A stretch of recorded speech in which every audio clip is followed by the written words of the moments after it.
আমাকে চিনতে পেরেছো পিঙ্কি? আমি একটা গরিব কি শরীফ মানুষ।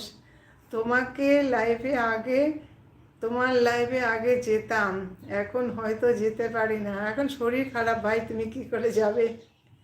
আমি গরিবদেরই বেশি পছন্দ করি, অহংকারীদের নয় একদম। পিঙ্কি আমার পরিবারে এসো, তাহলেই চিনতে পারবে। দেখো কি বললো পিঙ্কি।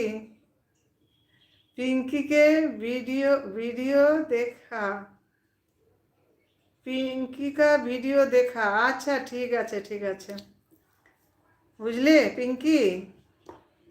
দয়াল সিং তোমার ভিডিও দেখছে, লাইক কমেন্ট করে দিও, সাবস্ক্রাইব করে দিও পিঙ্কিকে একটু তাহলে। দয়াল সিং কি বলছে? পিঙ্কি আমার পরিবারে এসো, তাহলে চিনতে পারবে। শুনলে পিঙ্কি? কৃষ্ণা বলছে।